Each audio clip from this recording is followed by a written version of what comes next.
Getting fired from demon king army के episode 4 की starting में हम लोग बाशुबादो को देखते हैं जिसका तोता उसकी तारीफ कर रहा होता है। तभी वहाँ पर एक और जनरल आती है बाशुबादो को एक बात बताने, लेकिन तभी वो देखते हैं सामने एक मशीन होती है। वो बाशुबादो से कहती है ये क्या चीज़ है। तो बाशुबादो उसे बताते हैं कि इस मशीन के अंदर मैं मैजिकल वेपन बना रहा हूँ और मैं इसके लिए मिथेरियल का यूज़ करूंगा मेन मटेरियल के लिए, जिसका हाई मैजिकल एब्जॉर्प्शन रेट होता है। जिसके बाद बाशुबादो कहते हैं मैंने काफ़ी सारे मैजिकल एलिमेंट को कंबाइन करके एक मैजिक बॉम्ब बनाया है जो कि 100 गुना ज़्यादा स्ट्रॉन्ग है। ऐसा बोलने के बाद बाशुबादो उसी बॉम्ब का यूज़ करता है और वहाँ पर काफ़ी खतरनाक सा ब्लास्ट होता है। बाशुबादो कहते हैं इससे मैं हिस्ट्री का सबसे बड़ा ग्रेट जनरल बन जाऊंगा। ये सुनकर वो लड़की कहती है ऐसा करने के लिए तो तुम्हें काफ़ी सारे मिथिल की जरूरत पड़ेगी। तो बाशुबादो कहते हैं उसकी कोई प्रॉब्लम नहीं है, मैं उन नौकर से 4 गुना ज़्यादा मिथिल माइन करवा रहा हूँ। बाशुबादो कहते हैं कि वो माइन एक गवाह है कि डैरिल ने काफ़ी सारी अचीवमेंट पूरी करी थी और अब जबकि डैरिल जा चुका है तो उन माइन के लोगों को परेशान करने में मजा आता है। ये सुनकर वो लड़की कहती है मैं इसी बारे में तुमसे बात करने आई हूँ। वो से बताते हैं कि मिथ्रिल माइन को इंसानों ने छीन लिया है और वो पूरी माइन उनके कब्जे में है। ये सुनकर बाशुबादो काफी शौक होता है और अब वो लड़की कहती है चीजें तो और भी ज्यादा बेकार है, कोई तुम्हारे ऊपर कंप्लेन करना चाहता है। ये सुनकर बाशुबादो कहते हैं किसमें इतनी हिम्मत हुई जो मेरे खिलाफ कंप्लेन करेगा, मैं उसे डीमन किंग आर्मी से निकाल दूंगा। ये सुनकर लड़की कहती है एक्चुअली में जो तुम्हारे खिलाफ कंप्लेन करना चाहता है वो डीमन किंग खुद ही है। ये सुनकर बाशुबादो काफी ज्यादा शौक होता है और अब अगले सीन में हम लोग देखते हैं बाशुबादो डीमन किंग के पास आता है। डीमन किंग बाशुबादो से कहते हैं मिथ्रिल माइन हमसे किसी ने चुरा लिया है, क्या तुम उसके बारे में कुछ कहना चाहोगे। जैसे डीमन किंग ये बात बोलते हैं बाशुबादो को काफी ज्यादा प्रेशर फील होने लगता है। जिसके बाद डीमन किंग बाशुबादो से कहते हैं मैंने तुमसे कितनी बार कहा है उस बॉम्ब को बनाना बंद करो। तो बाशुबादो कहते हैं मैंने पहले से ही बाकी एक्सेसरीज के लिए काफी सारे मिथ्रिल मंगा रखे हैं, वो भी 4 गुना। ये सुनने के बाद डीमन किंग अपनी एनर्जी को रोकते हैं और कहते हैं तुम्हें नहीं लगता 4 गुना कुछ ज्यादा है। जिसके बाद वो बाशुबादो से कहते हैं मुझे कोई भी मिथ्रिल से एक्सेसरी नहीं बनानी है, मैं तो बस ये चाहता हूँ कि तुम उस बॉम्ब को बनाना बंद करो। जिसके बाद वो कहते हैं मैं तुम्हारी प्राइड को खराब तो नहीं करना चाहता हूँ, लेकिन जितना मैंने सोचा था तुम उससे ज्यादा बेवकूफ हो, तुमने काफी बड़ी गलती करी है, उसको सुधारने के लिए तुम सॉरी बोलो। तो बाशुबादो कहने लगता है उसमें मेरी क्या गलती, वो तो सारे नौकर्स की गलती है। लेकिन डीमन किंग बाशुबादो की बात नहीं सुनते, वो कहते हैं सॉरी बोलो और अब बाशुबादो को ना चाहते भी जबरदस्ती सॉरी बोलना पड़ा। ये सुनकर डीमन किंग खुश रहते हैं और कहते हैं तुम थोड़े तो स्मार्ट बने, तुम्हें उसकी हेल्प लेनी चाहिए। क्या नाम था उसका, हाँ डैरियल, उसकी हेल्प लो, वो एक गिफ्टेड है, वो काफी ज्यादा स्मार्ट भी है और काफी ज्यादा दिल का अच्छा भी है। तुम्हारे डैड भी मुझे जनरल के तौर पर इतने अच्छे से सर्व इसलिए कर पाए क्योंकि उनके पास डैरिल जैसा सोल्जर था। ये सुनकर बाशुबादो को काफी ज्यादा गुस्सा आ जाता है और अब डीमन किंग बाशुबादो से कहते हैं अगर तुम्हें समझ आ गया तो तुम जा सकते हो। और अब बाशुबादो वहां से जाने लगता है। उसे जाते हुए देख डीमन किंग कहते हैं अब तुम क्या करने वाले हो, अब तो डैरिल भी यहाँ पर नहीं है। और अब बाशुबादो बाहर आ जाता है। वो कहने लगता है डीमन किंग ने मुझे 2 बार बेवकूफ कहा, साथ ही साथ उसने डैरिल को इतनी बार मेंशन किया। और अब गुस्से में बाशुबादो एक ब्लास्ट करता है। और अब अगले सीन में हम लोग लक्स विलेज को देखते हैं जहाँ पर मारिका डैरिल से कहती है मैंने कभी भी इस विलेज में इतनी रौनक नहीं देखी है, मैं हमारे बच्चों को ये सब दिखाना चाहती हूँ। ये सुनकर डैरिल थोड़ा सोच में पड़ जाता है। तो मारिका उसे कहती है चिंता करने की कोई जरूरत नहीं है, अगर मेरे बच्चे होंगे भी तो भी मैं अपने हस्बैंड को उतना ही प्यार करूंगी। ये सुनकर डैरिल सोचता है कि ये बात मारिका मुझसे क्यों कह रही है। और अब डैरिल उससे कहते हैं तुम्हारी काफी अच्छी सोच है। ये सुनकर मारिका शर्मा जाती है और कहती है अच्छी सोच, मिस्टर डैरिल मुझे पता है कि आप भी काफी अच्छे डैड बनोगे, इसलिए क्या आप मुझसे मारिका डैरिल से उसके साथ शादी करने के लिए पूछ रही होती है। लेकिन तभी अचानक से कुछ लोगों की आवाज आती है जो कि पीछे लड़ रहे होते हैं गाशिता से। ये देखकर डैरिल मारिका से कहते हैं सॉरी माफ करना, मुझे इस लड़ाई को रुकाने जाना होगा। तो मारिका भी मान जाती है और कहती है ठीक है लेकिन जल्दी आना, आज हम लोग काफी अच्छा खाना बनाएंगे।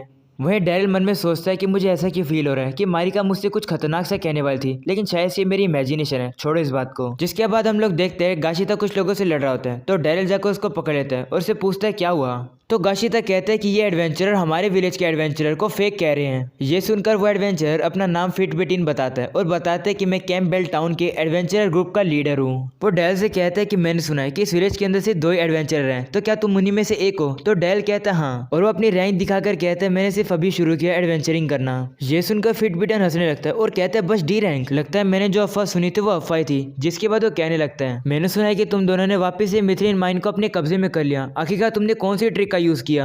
तो डैल कहता है हम तो सिर्फ लकी हो गए थे। ये सुनकर वो कहता है मुझे पता ही था, डी रैंक के लोग ऐसे ही कर सकते हैं। और अब वो वहां से जाने लगता है। जाते जाते वो कहता है आगे से माइन का काम हम लोग करेंगे, तुम लोग बचाकर अपनी हर्ब्स कलेक्ट करने वाली जॉब को पूरा करो। और हाँ एक और चीज, इस गाशिता के गले में एक पट्टा बांधो, इसे कोई मैंने नहीं आते हैं। ये सुनकर डैल भड़क जाता है और उसे कहते हैं तुम लोग कैंपबेल टाउन से हो ना, तो तुम वही लोग हो ना जिसे ब्लेज डेथ साइड का पीछा करने का काम मिला था। ये सुनकर फिटबिटन कहते हैं तुम्हें उसके बारे में कैसे पता।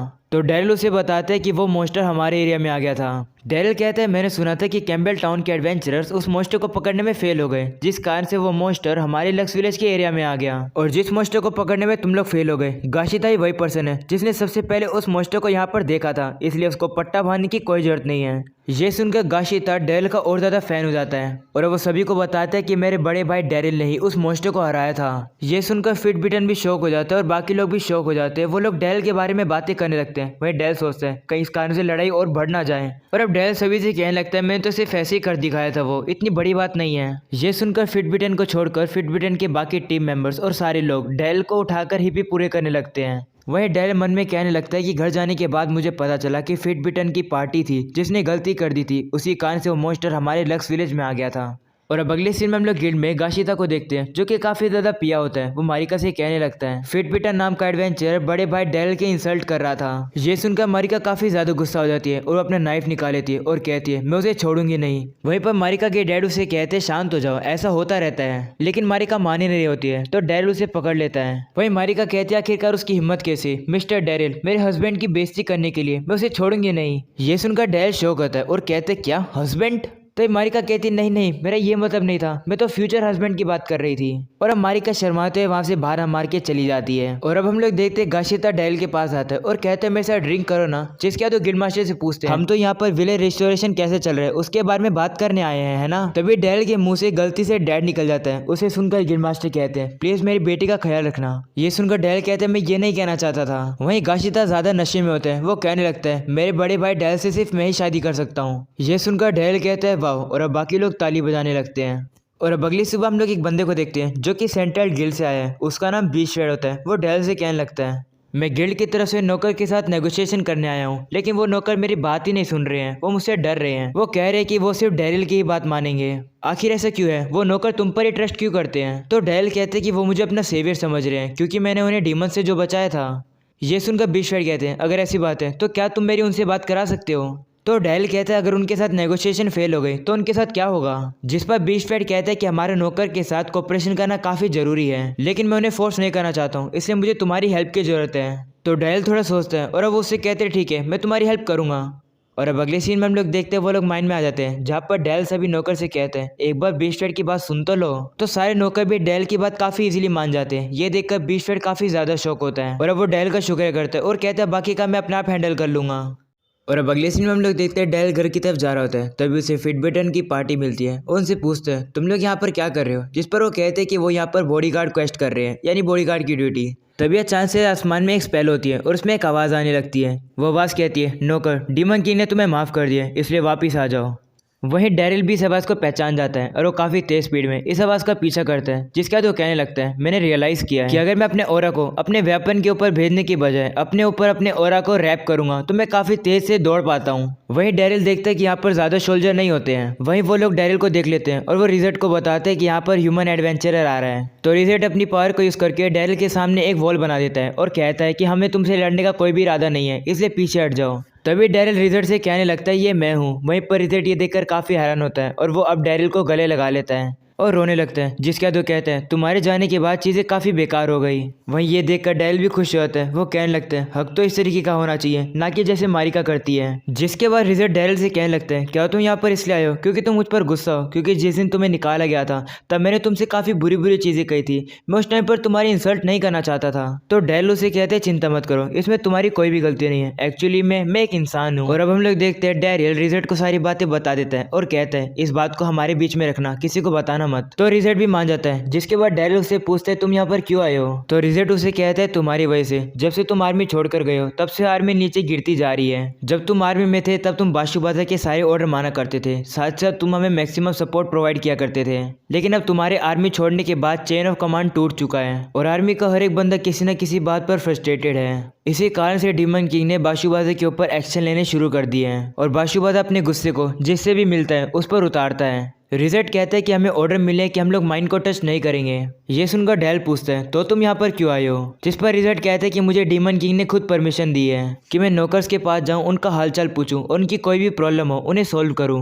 रिजर्ट कहते हैं कि हमें बाकी डेमी ह्यूमंस को दिखाना होगा कि हम ये कर सकते हैं, क्योंकि नौकर्स भी तो डीमन किंग आर्मी के कीमती हिस्से हैं। रिजट की बात सुनकर डेल काफी ज्यादा इंप्रेस होता है और मन में कहता है तुम हमेशा ऐसे सीरियस रहते हो। और अब हम लोग देखते हैं रिजट डेल से कहने लगता है कि तुम डीमन किंग आर्मी में वापस क्यों नहीं आ जाते हो। तो डेल उसे कहते हैं आना इम्पॉसिबल है क्योंकि मैं एक इंसान हूँ, वैसे भी सारे टॉप ऑफिसर ने मुझे निकाला है। ये सुनकर रिजट कहता है कि एक टॉप ऑफिसर है जो कि चाहते कि तुम वापिस आओ और वो है लेडी ड्रोयस, वो इतने समय से तुम्हें ढूंढ रही है। जिसके बाद रिजट डेल से कहने लगता है भले तुम इंसान हो लेकिन अब भी तुम मेरे दोस्त हो, इसलिए प्लीज डीमन किंग आर्मी में वापिस आ जाओ। तो डेल उसे कहते हैं मुझे माफ कर दो रिजट, मैं काफी खुश हूँ कि मैं तुमसे इतने समय बाद मिला हूँ क्योंकि जब मुझे निकाल दिया गया था मुझे नहीं पता था कि मुझे क्या करना है, लेकिन इन लोगों ने मुझे अपने पास रखा, मैं इन्हीं लोगों के लिए काम करना चाहता हूँ। ये सुनकर रिजट को गुस्सा आ जाता है और अपनी पावर को यूज करके डेल को ऊपर भेज देता है और कहता है माफ कर दो, मैं फिर भी तुम्हें अपने साथ लेकर जाऊंगा, भले मैं तुम्हें बेहोश करके लेकर जाऊं, आर्मी में तुम्हारी जरूरत है। वहीं पर डैरिल अपनी स्वॉर्ड का यूज करके रिजट के अटैक को रोक देता है और रिजट से कहते हैं मैं वापस नहीं जा सकता हूँ, लेकिन मेरे पास एक आइडिया है, क्यों ना तुम लोग मिथ्रिल खरीद लो। और अब अगले सीन में हम लोग देखते हैं डैरिल बीस्टफेड को बताता है कि हम लोग मिथ्रिल को डीमंस को बेचेंगे। ये सुनकर वो काफी ज्यादा हैरान होता है। वही डैरिल कहते हैं यह है डीमन का रिप्रेजेंटेटिव जो कि यहाँ पर आया है। डैरिल बीस्टफेड को कहता है कि डीमंस को मिथ्रिल की काफी ज्यादा जरूरत है और वो माइंड को वापस लेने के लिए हम पर वॉर कर सकते हैं, और वॉर का नतीजा तो सब लोग जानते हैं कि कितना बुरा होता है, इसलिए अगर हम लोगों ने मिथिल सप्लाई करते रहेंगे तो वॉर की नौबत नहीं आएगी। इस बात पर बीस्टफेड थोड़ा सा हिचकिचा रहा होता है। तो डैरिल उसे कहते चिंता मत करो क्योंकि हम लोग डीमंस को मार्केट प्राइस से 4 गुना ज्यादा महंगे मिथिल बेचेंगे।